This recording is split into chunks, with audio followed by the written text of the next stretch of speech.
স্বৈরাচার শেখ হাসিনা 17টি বছর বাংলাদেশের মানুষের উপরে যেভাবে জগদ্দল পাথর চাপিয়ে দিয়ে আমাদের বাকরুদ্ধ করেছিল, আমাদের ভোটের অধিকার কেড়ে নিয়েছিল, হাজার হাজার মানুষকে গুম করে হত্যা করে এবং বিএনপি সহ সমস্ত বিরোধী দলের লক্ষ লক্ষ নেতাকর্মীর বিরুদ্ধে গায়েবী এবং মিথ্যা মামলা দিয়ে লক্ষ লক্ষ নেতাকর্মীকে কারাবন্দী করে রেখেছিল।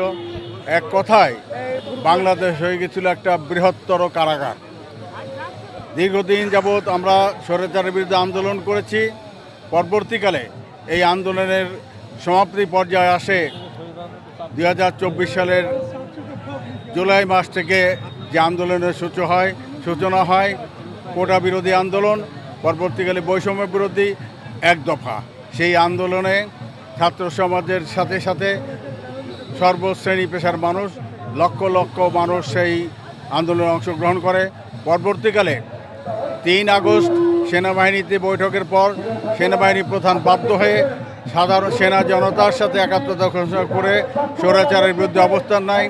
সেই ধারাবাহিকতাতেই 5ই আগস্ট লক্ষ লক্ষ মানুষ ঢাকা শহরে প্রবেশ করে শেখ হাসিনার সেই গণভবন দখল করে নিয়ে যখন তার জীবন বিপন্ন, সেই মুহূর্তে সেনাবাহিনীর সহযোগিতায় হাসিনা তার চিরদিনের বিশ্বস্ত বন্ধু ভারতের প্রধানমন্ত্রী মোদির কাছে সে পালিয়ে গিয়ে আশ্রয় নিয়েছে এবং সেখান থেকে সে এখনও পর্যন্ত ষড়যন্ত্র অব্যাহত রেখেছে। আমরা আজকে এই বিজয়ী উপলক্ষে 1 বছর পূর্বে কুষ্টিয়া জেলা বিএনপির আয়োজনে সেই কথাটি স্মরণ করে দিতে চাই। হাসিনা যতই ষড়যন্ত্র করুক, বাংলাদেশের মানুষ যেভাবে তাকে পতন ঘটিয়ে বিদায় করে দিয়েছে, আগামী দিনেও আর তার সেই ষড়যন্ত্রকে বাস্তবায়িত হতে দেওয়া যাবে না।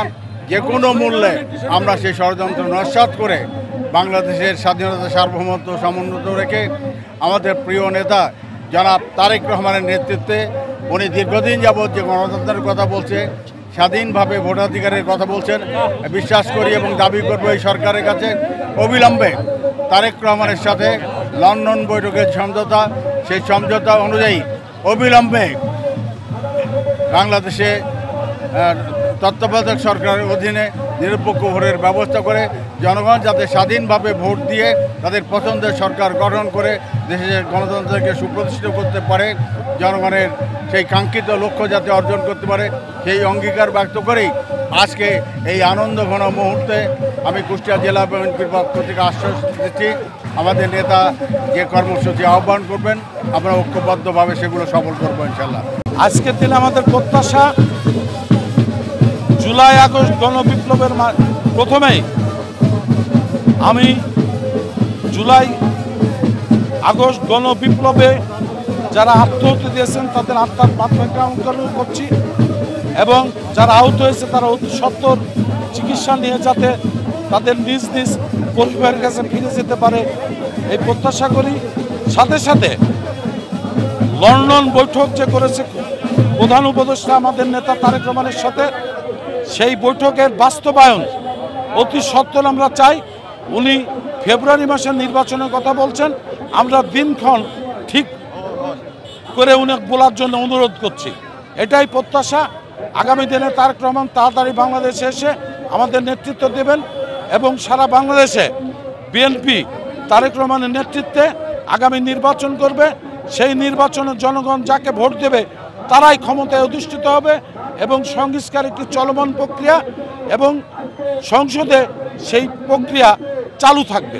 5ই আগস্টের বর্ষপূর্তি আজকে আমাদের আনন্দ অনুষ্ঠান, কিন্তু আপনারা সবাই জানেন যে এই আনন্দ অনুষ্ঠান কত রক্ত, কত মানুষের মৃত্যুর বিনিময়ে, জখম জুলুমের বিনিময়ে আমরা আজ বর্ষপূর্তি অনুষ্ঠান করছি, কিন্তু খুবই আনন্দের বিষয়।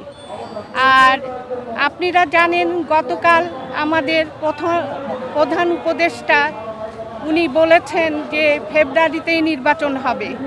নির্বাচনটা হওয়া এই দেশে খুবই জরুরি। ইনশাআল্লাহ আমাদের বিএনপি সবচেয়ে বড় দল, ভালো দল, এই জন্য নির্বাচনে অবশ্যই তারা সরকার গঠন করবে।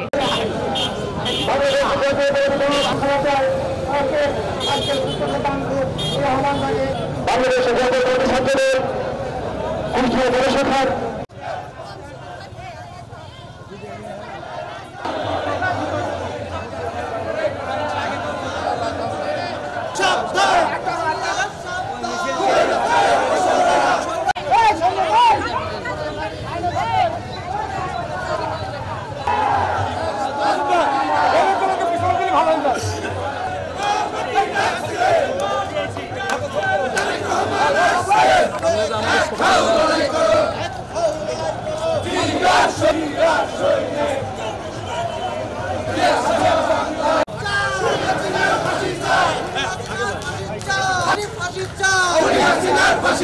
আমার ভাই কবরে